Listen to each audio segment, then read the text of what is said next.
Minister जी जहां भी जाओगे आपको ऐसा ही मिलेगा। मैंने जी ऐसा क्या कर दिया? बोला अमेरिका के 70% होटल और मोटर्स हिंदुस्तान में खरीद लिए।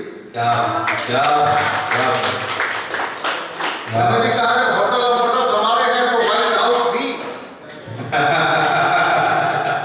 नहीं हो सकता क्या? हो सकता, आधा तो हो जाता। तो लोगों ने पूछा कैसे होगा? मैंने उत्तर दिया, मैंने अमेरिका की कुल आबादी 35 करोड़, 35 लाख हिंदुस्तानी पहुंच चुके। अब गाजियाबाद वालों बताना अगले 4-5 साल में हम लोग कितने हो जाएंगे? और मोदी जी ये काम बिहार वालों के जिम्मे लगा दे तो 2028 की छठ पूजा व्हाइट हाउस में ही नहीं हो सकती क्या? आज अमेरिका में लाखों डॉक्टर हैं, भारत के लाखों। कंप्यूटर में हम टॉप कर रहे हैं कंप्यूटर इंडस्ट्री।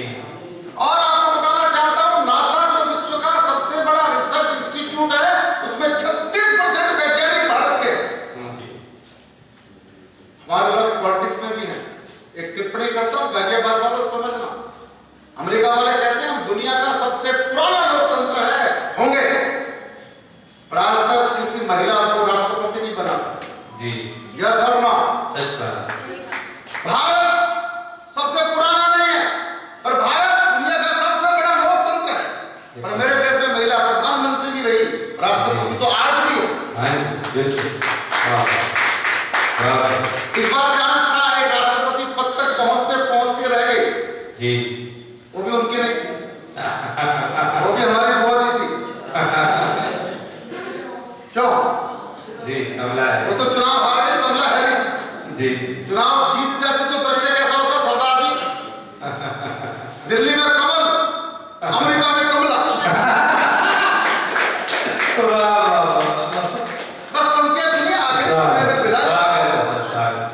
विश्व जीतने वाला घोड़ा हमने ही तो छोड़ा, परमाणु से हमने जग को मैत्री युग से जोड़ा। अमेरिका भी हमको अपने घर पर आहट बुलाता, चीन हमारे घर पर आकर समझौता कर जाता, अपने डॉक्टर वैज्ञानिक तो दुनिया भर में चाहे, कंप्यूटर में हमने जग में कीर्तिमान बनाए। और विश्व जीतकर जिस दिन भारतवासी घर पर आएंगे, अश्वमेध पूर्ण होगा, गीत खुशी के गाएंगे, उस दिन अपने भारत भूमि पर नई दिवाली आएगी, उस दिन भारत माता जग में वंदनीय कहलाएगी। मैं उस दिन के इंतजार में दीपक रोज जलाता हूँ, कब आएंगे राम लौट कर, घर घर अलग जगाता हूँ।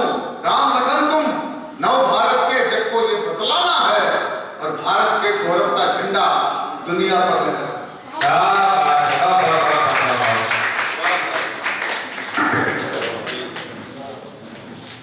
बहुत ही बेहतरीन अध्यक्षीय काव्य पाठ मार्गदर्शन आपने सुना समझा।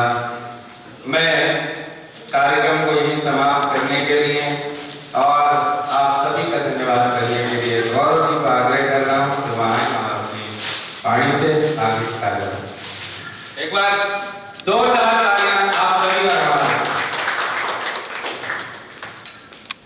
आदरणीय राजेश चेतन जी, संदीप शचर जी, नंदिनी श्रीवास्तव जी, सुनीता जी और आगे इतना शानदार काव्य पाठ हम लोगों ने किया। एक बार तालियां बजा दीजिए। गाजियाबाद साहित्य महोत्सव में इस वर्ष से हम एक सम्मान आरंभ करने जा रहे हैं। आरंभ तो 2 करने थे, एक मुझे अपने माता पिता के नाम पर भी करना था, लेकिन किसी कारणवश हम वो नहीं कर रहे हैं। आज पिताजी की पुण्यतिथि थी तो सोचा था, बट किसी कारण से हो नहीं पाया वो। लेकिन आदरणीय डॉक्टर कुंवर बेचैन स्मृति काव्य सम्मान का आरंभ हम कर रहे हैं और हमारे लिए बहुत गर्व का विषय है कि पहला ही सम्मान हम इतने वरिष्ठ, लोकप्रिय और इतने शब्द के मेरे पास इतने महान कवि को जा रहा है, तो ये हमारे लिए बहुत गौरव की बात है। गाजियाबाद साहित्य महोत्सव के लिए बहुत गौरव की बात है। ये सम्मान इस वर्ष पहला सम्मान डॉक्टर कुंवर बेचैन स्मृति काव्य सम्मान आदरणीय राजेश चेतन जी को देता है। और ये सम्मान देने के लिए हमारे बीच में ये भी एक गौरव का विषय है, आदरणीय डॉक्टर कुंवर बेचैन जी की सुपुत्री और उनके दामाद जी हमारे बीच में उपस्थित हैं, मैं उनसे आग्रह करूंगा कि मंच पर आए, इसे सम्मान दें। ये भाई करवाइए, फोटो को डिस्टर्ब करें।